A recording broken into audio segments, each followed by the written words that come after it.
बोलो गणेश जी महाराज की जय। धर्माचरण चैनल में आप सभी का स्वागत है। आज मैं आपको संकट चौथ की कहानी सुनाने जा रही हूँ। संकट चौथ का त्यौहार भी माघ मास की कृष्ण पक्ष की चतुर्थी को मनाया जाता है।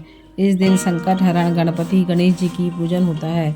इस दिन पुत्रवती स्त्रियां दिन भर निर्जल रह कर के व्रत रख के शाम को फलाहार करती हैं। संकट माता का पूरी पकवान बनाती हैं और कथा सुनती हैं। इस दिन तिल को भून करके गुड़ के साथ कूटा जाता है। तिलकुट्टे का पहाड़ बनाया जाता है। कहीं कहीं तिलकुट का बकरा बनाकर उसकी पूजा करके घर का कोई बालक उसी चाकू से गर्दन काटता है। कथा। इस नगर में एक कुम्हार रहता था। एक बार जब उसके बर्तन पकाने के लिए आवा लगाया गया तो आवा में बर्तन नहीं पके। कुम्हार ने इसी राजा से फरियाद की। राजा ने पंडित को बुलाकर कारण पूछा तो पंडित जी ने कहा कि हर बार आवा लगाते समय बच्चे की बलि देने से आवा पक जाया करेगा। राजा का आदेश निकल गया। बलि शुरू हो गई। एक बार संकट के दिन एक बुढ़िया के एकमात्र बालक की बारी आई। बुढ़िया ने लड़के को संकट की सुपारी दूब का बीड़ा देकर कहा, हे भगवान का नाम लेकर के आवा में बैठ जाना, संकट माता तुम्हारी रक्षा करेंगी। बालक भगवान का नाम लेकर के आवा में बैठ गया। बुढ़िया संकट माता के सामने बैठकर पूजा करने लगी। पहले तो आवा पकने में कई दिन लगते थे, परंतु एक की बार एक दिन में ही आवा पक गया। बुढ़िया का बेटा भी आवे में से सुरक्षित निकल आया। नगरवासियों ने यह चमत्कार देखा और संकट चौथ माता को स्वीकार किया। संकट की कृपा से उसका बालक बच गया। हे संकट चौथ माता, जैसे उसके बालक की रक्षा करी, हे माता रानी सभी के बच्चों की रक्षा करना। संकट चौथ माता की दूसरी कहानी। एक साहूकार साहूकारनी थे। उनके कोई औलाद नहीं थी।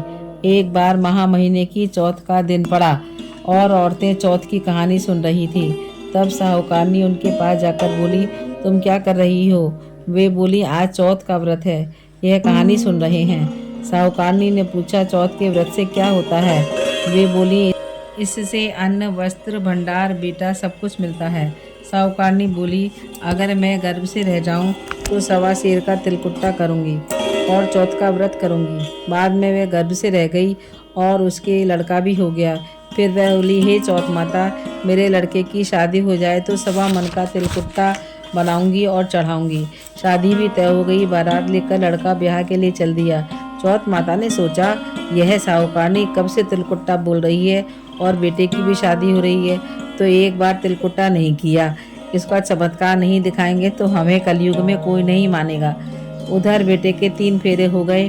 चौथे फेरे में चौथ माता गरजती हुई बरसती हुई आई और बेटे को उठाकर ले गई और ले जाकर पीपल पर बिठा दिया। फेरों पर हाहाकार मच गया।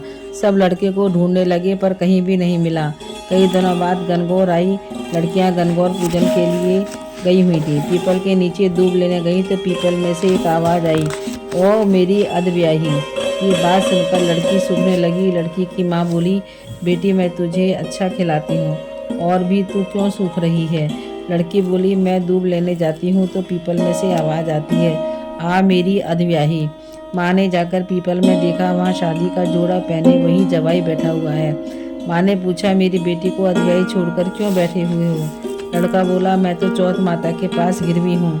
मेरी माँ ने तिलकुट्टा बोला था पर उसका प्रसाद चढ़ाया नहीं, जिससे चौथ माता नाराज हो गई और मुझे उठा लाई। लड़के की माँ बोली, अगर मेरा बेटा आ जाएगा तो मैं 2.5 मन का तिलकुट्टा चढ़ाऊंगी। लड़की की माँ ने भी 2.5 मन का तिलकुट्टा करा। चौथ माता खुश हो गई। लड़के को लाकर फेरा पे बिठा दिया। लड़के की शादी हो गई। जब लड़का बहू को लेकर अपने घर पहुंचा तब साहूकारनी ने धूमधाम से चौथ माता का व्रत किया और 2.5 मन का तिलकुट्टा चढ़ाया। सबको ही चौथ माता व्रत और तिलकुट्टा चढ़ाना चाहिए, प्रसाद बांटना चाहिए और तिलकुट्टे का भोग लगाना चाहिए। हे चौथ माता, जैसे उनका बहू बेटा मिलाया वैसे सबको मिलाना। बोलो गणेश जी भगवान की।